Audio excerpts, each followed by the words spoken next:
All right. So first of all, Lagi satu. I'd like to say thank you for Aziz Manaf to come here for an interview. For your information, this is a case study for a subject called organizational behavior for in UUM about sustainability goals and how it affects it in the how it affects the company. So first of all, can you describe about your company background, such as when the company is created, how many workers are there, and what inspired you to create the company, and how has it evolved? Okay. Uh, First and foremost, good afternoon.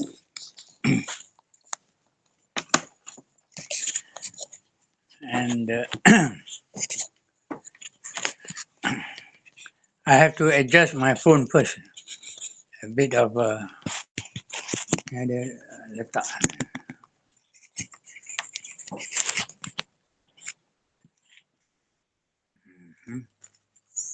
Okay.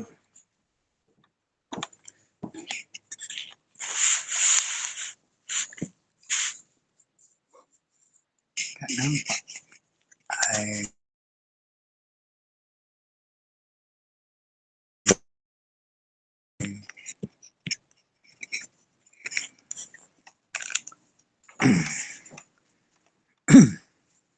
Okay, I'm ready. Come to your question. I must say that Sukasuka Lake Retreat is actually an organization that was formed out of passion and a natural process. Okay. Now, what happened is that way back in 1995, me and my wife chose to locate ourselves on an island in a lake called Lake Chundro. And the whole idea is to sort of enjoy the backdrop of the landscape, the greeneries, and also enjoy being marooned on an island, which actually provides the solitude that we require. Okay. Now, that being the scenario, we had actually attracted a lot of friends and relatives to actually find out what we were doing in such a place. And that triggers visitors to the island. And initially, it was purely on a friendship basis. And then as we go along, more and more became curious and wanted to understand the whole process of being marooned on the island. And that actually spurs the development of people coming in, or what we can say tourism in that respect. And so we realized that there is something within our living environment that we can share. And hence, we define it into different segments. One, we consider the solitude, or the fact that being marooned on an island is something that presents another form of simple living. Then, two, the greeneries, the scenery, the backdrop of the mountains and the lake. Okay, that also provide another opportunity for people to know what there are in the equatorial environment. Thirdly, being on an island in a lake is also part of a village system, because we have to depend on the nearby village for our food and our supplies and things like that. And therefore, it also presents another opportunity, the third segment, and that is the village lifestyle, or what we call the green village lifestyle. Right? Now, a village environment, as we probably can figure out now, is that in contrast to the city living, it is more of a cooperative mode rather than competitive mode. Yeah. So people tend to help each other.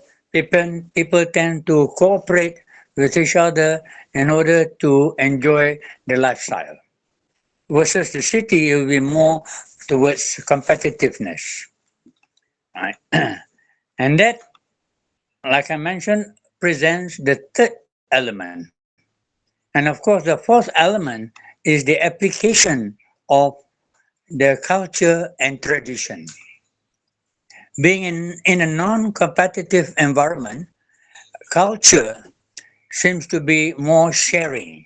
You're talking about sharing not only of produce, but sharing of um, growth and development, like family ties and things like that. Okay. And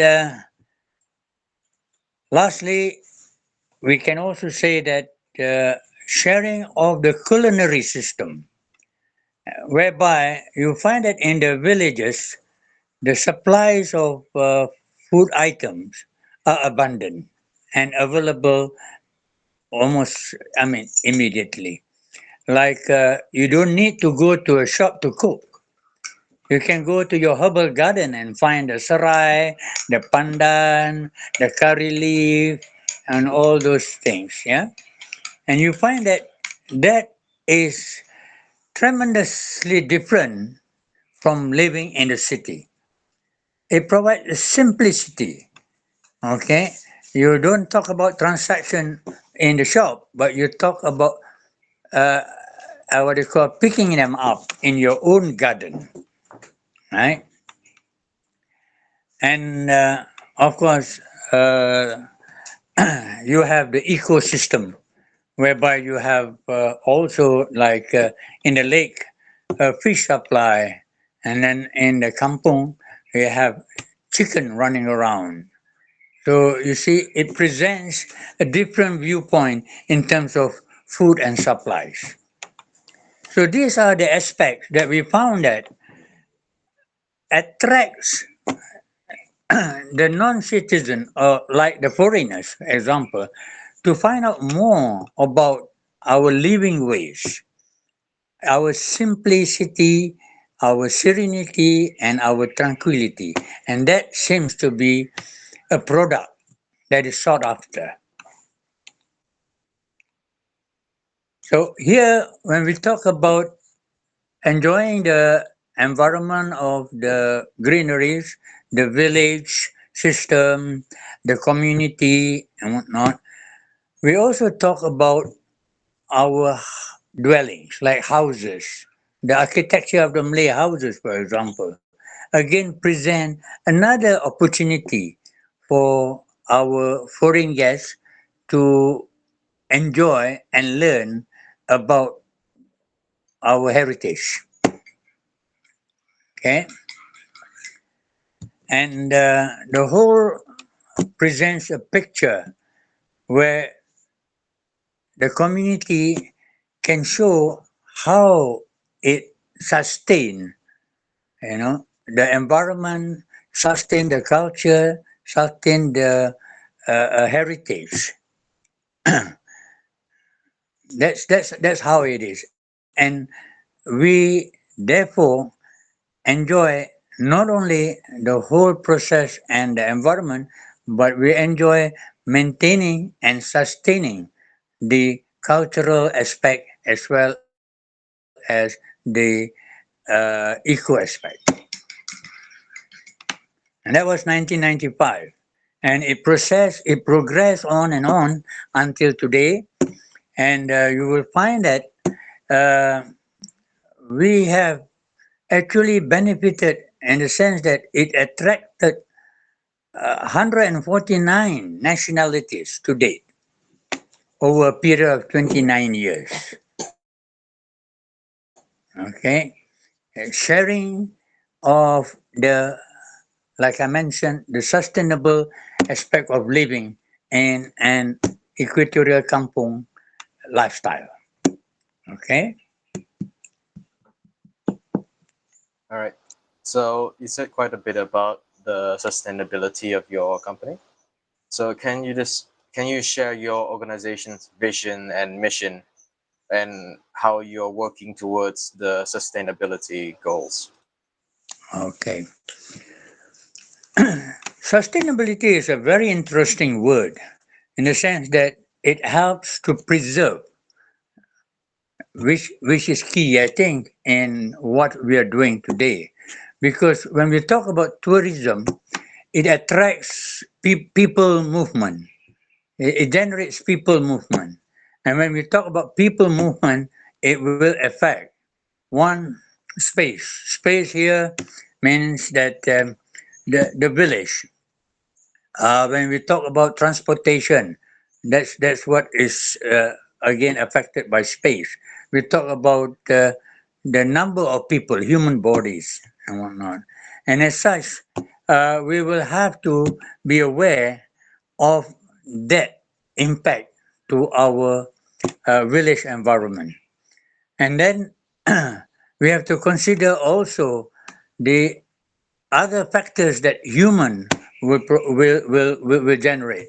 What we see as like rubbish, for example. Yeah. So we have to look at environmental aspect. We have to look at space, and we look about preservation aspect of the village. Now, in terms of the heritage, we are actually contributing to sustainability by preserving the architecture of the Malay houses. Okay, and we are also preserving the agricultural aspect in the village. Like I mentioned just now, the herbal garden, the fruit trees, the plantations, and whatnot. Okay, and the concept of living in the village is like I mentioned, it tends to be more cooperation than competitiveness.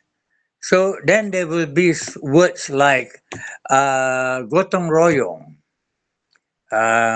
where people get together in one period in a year to share their what they call manpower in order to say look after the village environment. Okay, but of course nowadays with the village committee there are methods that can help to sustain such things. And for us, we do not have the need for many manpower. What we consider that the village have enough manpower to upkeep itself, provided that is what we call optimization. Here, optimization is very simple. We are talking about a talk about like complementary workforce. Like in the morning, you can have a set of people, but in the afternoon, we have another set of people, right? And then they will, in a way, have to complement each other's work objective. Now, unlike in the city, of course, when you have workforce, it has to be permanent and it is something like on a monthly basis. Whereas in the village, it's a different scenario.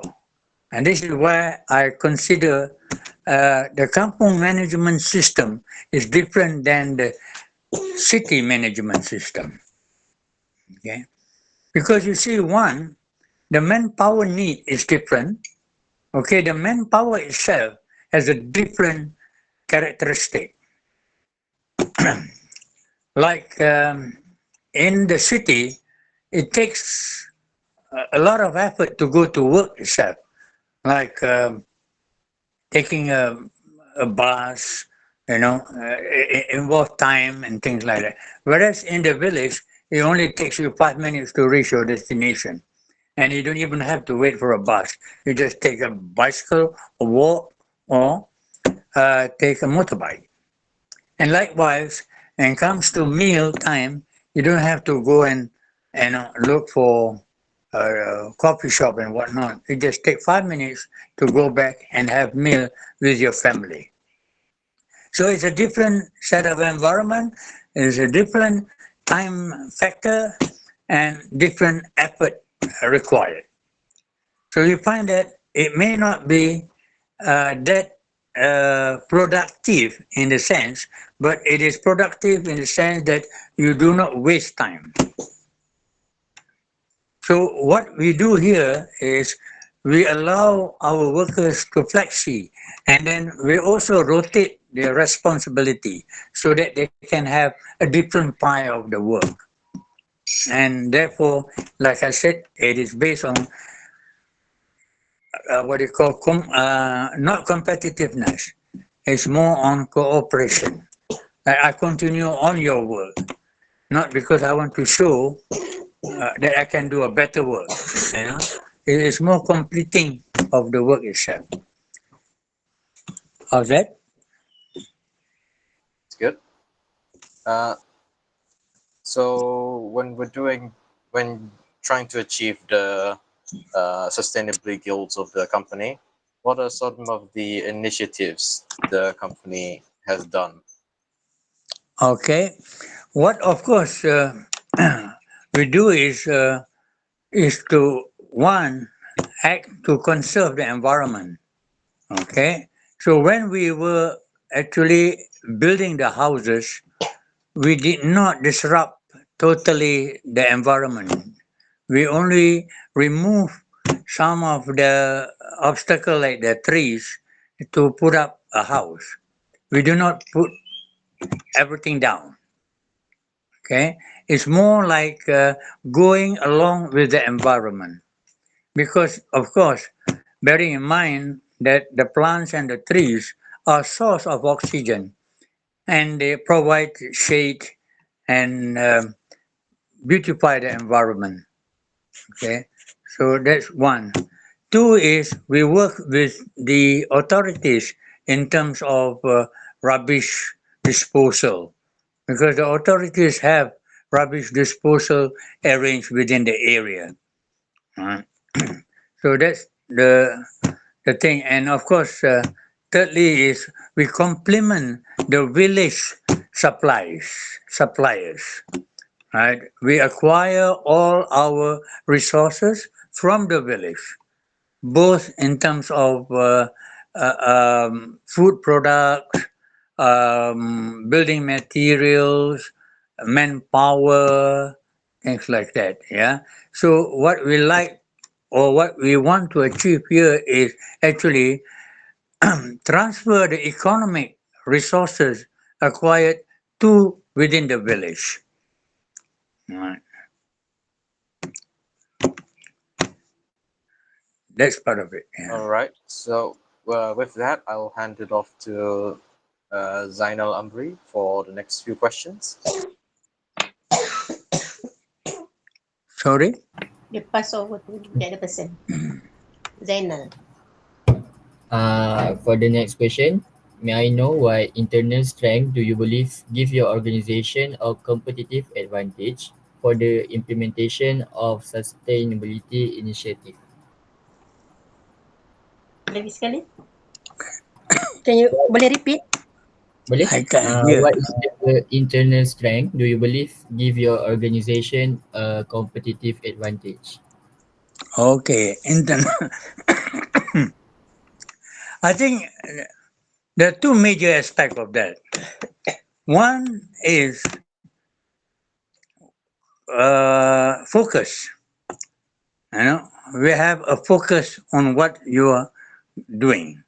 And we have a focus here in the sense that our focus is based on a very simple platform, sharing our lifestyle. Okay? That's one. Two is, of course, you have to be consistent. Consistent in how you deliver the product. Okay. Now, when I talk about delivering a product, for example, when we provide food, we serve food, we have identified what are the local food that is very pertinent to this area. And then we will continue to provide the same food. On the same argument, like if I can find the analogy to that, is like if you go to KFC, what do you get? Fried chicken, right? And therefore, people go to KFC for fried chicken. Likewise, you follow the same approach. You provide the same dishes, like, for example, pajri and rendang and pucuk paku, things like that, and consistently serve that so that people know what to expect, right? So that's what I mean. One of the terms that I mean by consistent approach. So if you too variable, then some people might say something about it, and then when they come, it's not available. So this is where you have focus on the product that you have, and then consistency in delivering the product. Yeah. All right, thank you for answering that question. So next, I'm going to ask you about what are some internal challenge or weakness that your company face or experience while pursuing sustainability goals? Ah, Challenges. very interesting question. Okay. Of course, the challenges is very subjectively what you call viewed here, because we are talking about an environment that is laissez-faire, if I might say it. Yeah, that means in the village there is no pressure to achieve, uh, you know, uh, perfection, because that's what life is all about in the village. So when you talk about wanting to do something to meet a certain objective, that is the real challenge. Because what I mean here is the level of expectation differs, right? When what I mean by a clean environment may differ. Okay, uh, uh, uh, in the sense like if you have a leaf fallen down from the tree, it may not be seen as rubbish, but then for a person who wants to deliver something that is perceived well, then you will sweep the leaf, right? So one is perceived as is a natural thing, it's not rubbish. But then if you leave it, then it will not portray a clear, clean environment. You got what I mean? Okay. Now, same like when we are talking about facilities. The best example is when we walk. When we walk, it is not talking about mechanical, or you're talking about speed, pressure, and whatnot. But when you walk, it must be a safe road path. It must be a clean road path.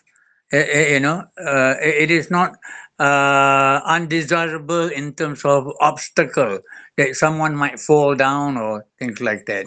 So, uh, looking at that, then you have to ensure that the pathway are being looked after, managed after. So for us, we will have our own manpower to clear the path, clear the road, for example, within the village.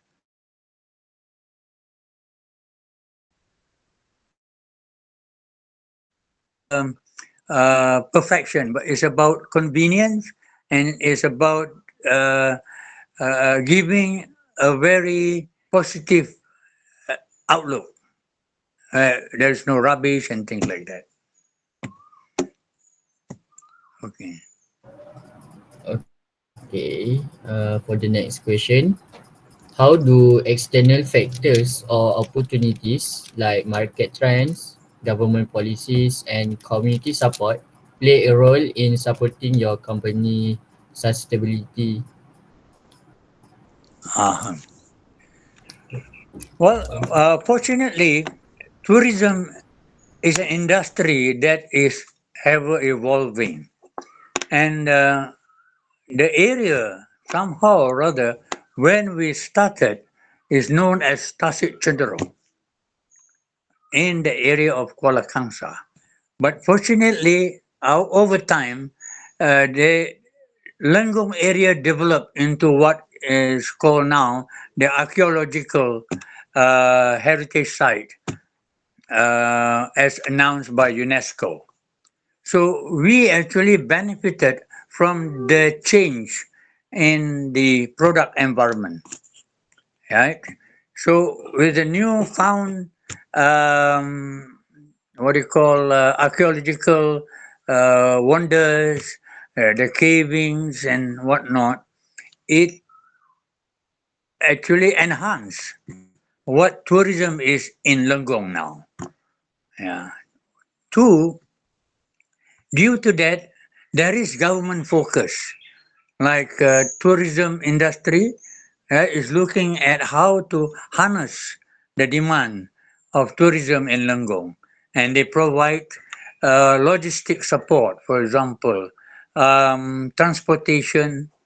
Uh, Two is like ensuring that there is enough facilities, um, like what do you call uh, uh, uh, lodgings and food bases and whatnot. Yearly events. Hmm? Yearly events. And then they organize like yearly events that actually help to further enhance the tourism industry in this area.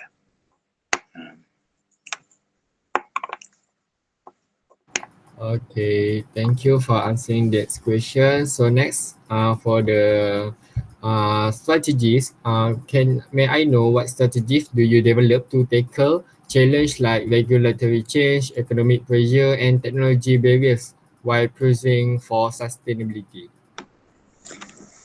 Okay. Um, Future development is very interesting because we see that uh, the tourism industry has even expanded segment nowadays to areas such as what do you call uh, eco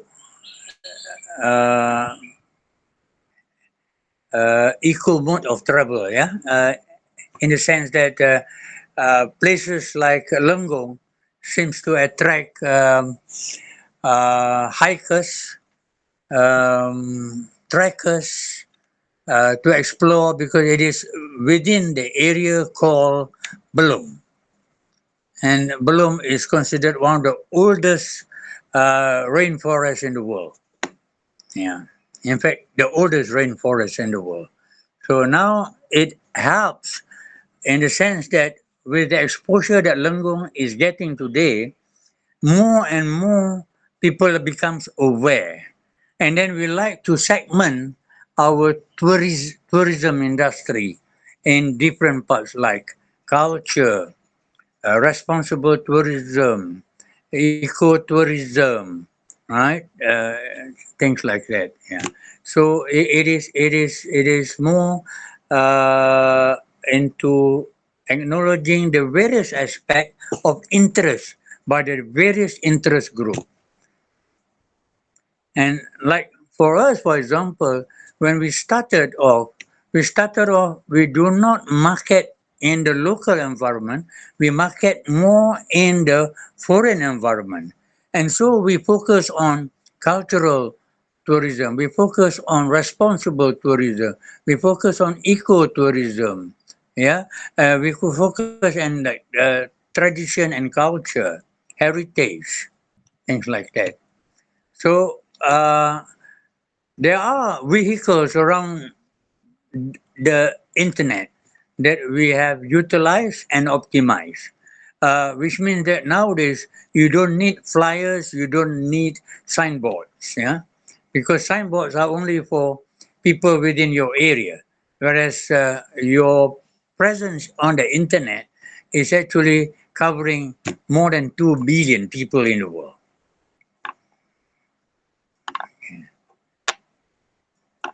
Okay.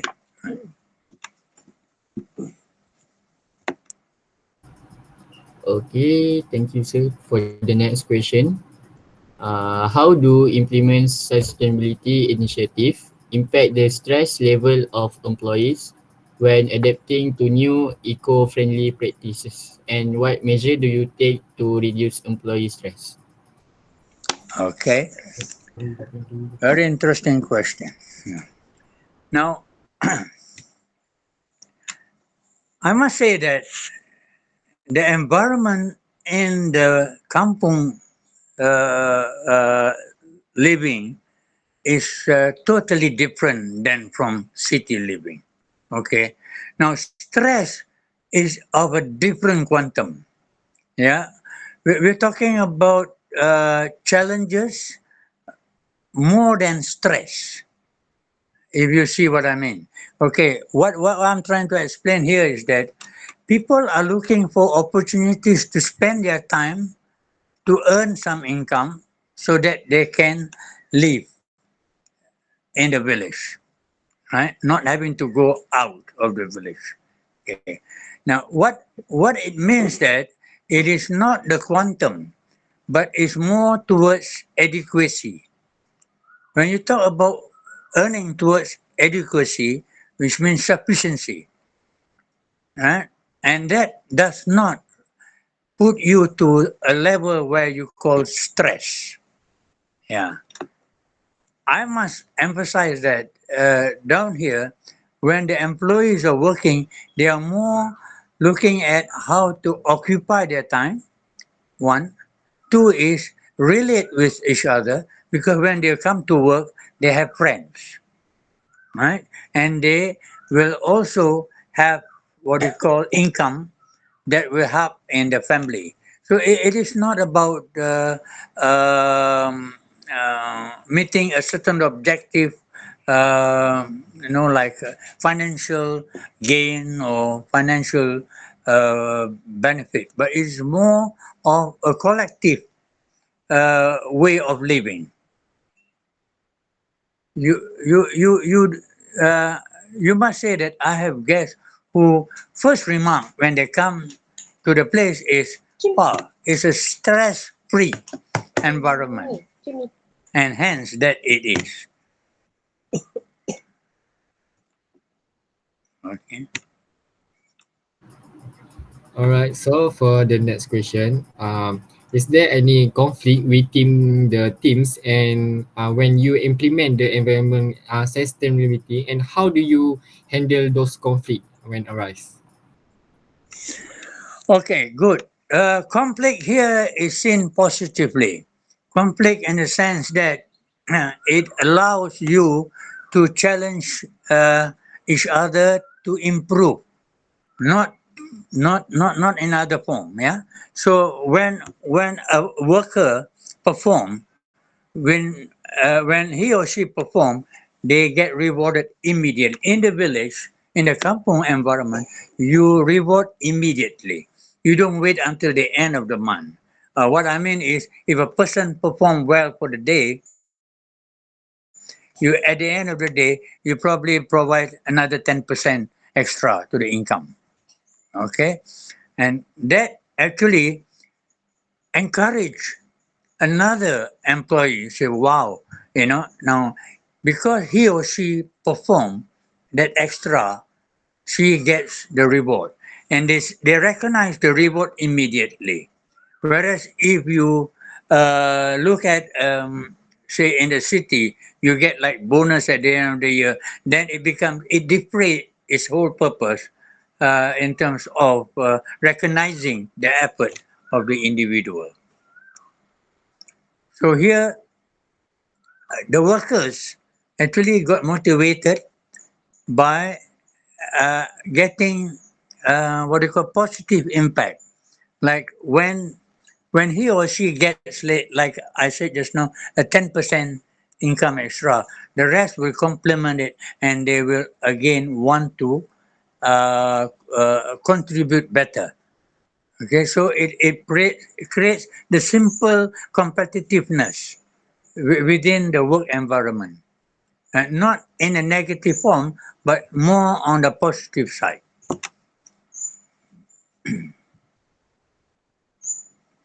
Okay. Okay, so this is the last question. Mm-hmm. Uh, how does an organization shift toward environment sustainability make significant changes in organization level? Okay. Of course, any growing organization will have to escalate their objective, like market segments, what do you call income growth, right? And of course, it will create competitiveness within the industry itself lah, down here. So sustainability is, if seen in the right way, should be towards achieving it, and yet contributing to the social environment of the area. Like down here, for example, there are schools, right? There are schools. So what you can do is you can encourage resources like contribution and speakers, for example, to provide, say, a program for the school or for the village, like skill development, because we have guests who are from different industry, different background, different part of the world, and they are now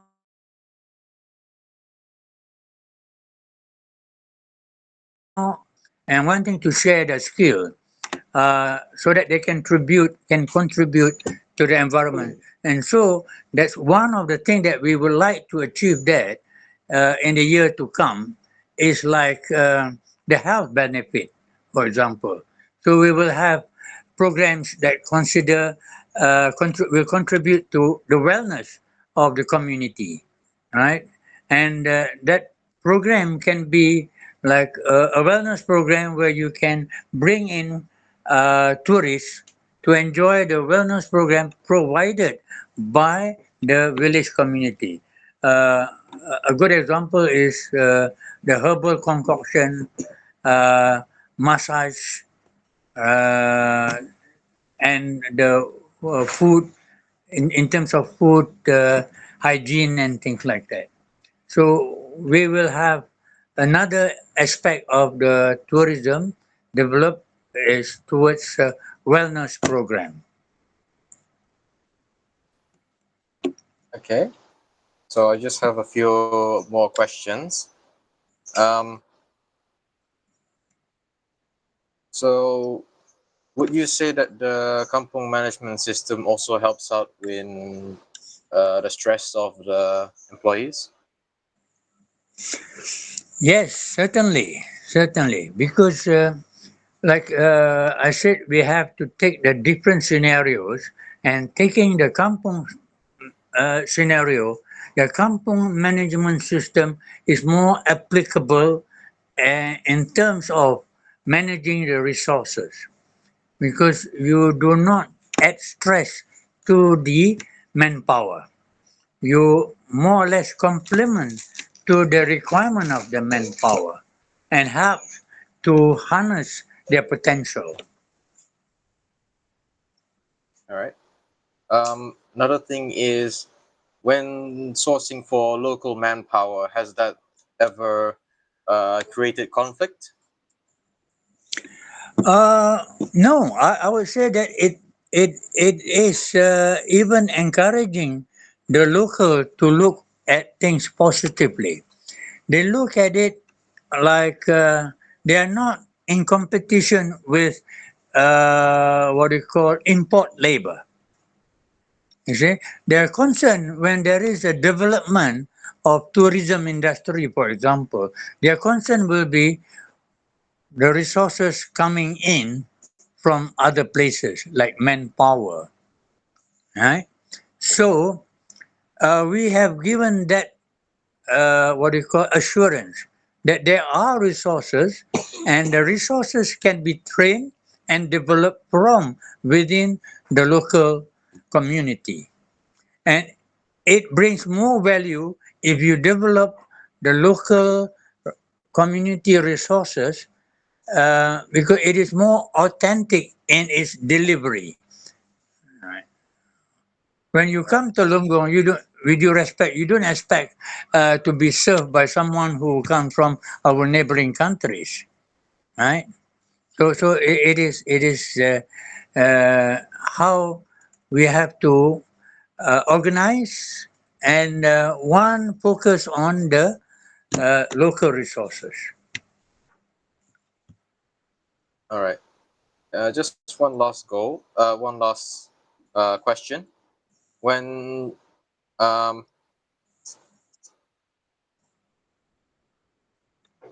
second. 1 second. Um, did any of the sustainability initiatives made anyone in the company uncomfortable? And if so, what did you do to ease them into the new system? Okay, when we talk about sustainability in the sense that the resources itself must be what you call you have to analyze the resources itself. Okay, now the background of the resources that we have and the requirement of the resources that we have are not sophisticated because we are talking about village manpower maintaining, for example, what do you call room service in the room environment, in the lodging environment. So it is not something that is superb or what do you call sophisticated. Here we're talking about a good example is a clean toilet. All right, it is not sophisticated, but it must use the right what do you call ingredients and Tool. tools, the right tools, for example, to achieve. So we're talking about making sure that there is no stain, right? So it is not sophisticated in the sense that you don't paint artwork or something like that. Okay. So and the workers themselves also learn to benefit from a healthy living style, right? Because when they clean up the rooms, it is like doing it to your own home. So this is where we actually, in a way, contribute to the sustainability aspect of healthy living in the village. Yeah, knowledge within the workers is applicable to their own lifestyle, right?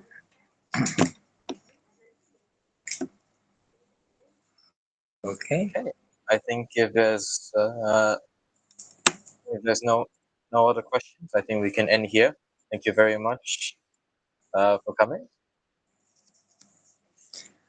Well, we thank you for all your questions. It has been very interesting and it has been quite a challenge.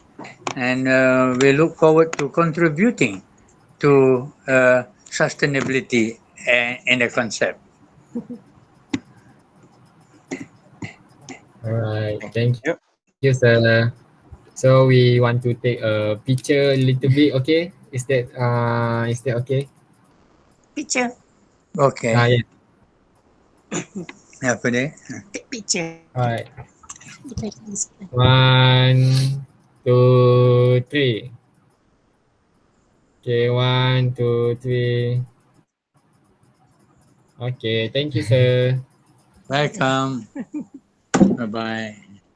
Nak bercuti kat sana boleh ke? Boleh. Ha? Nak bercuti kat sini boleh lah. Boleh. Boleh. Kalau mau ada rezeki kami datang. Ikut. Okey. Jemput datang. Jemput InsyaAllah datang. kalau ada duit, minta cukup duit. Tak cukup duit. Tak apa, nanti dapat diskaun. Okay. Okay. Siapa ni? Seorang Zainal, seorang lagi? Apa? Haziq. Amir.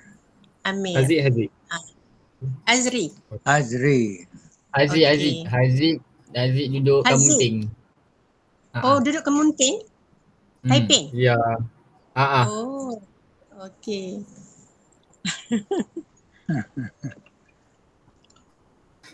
Okey. Okay. Thank you. Alright. Assalamualaikum. Terima kasih. Bye-bye. Sama. Waalaikumsalam. Waalaikumsalam. Bye, Azam. Bye. Bye. Bye. Baik, Zam. All right.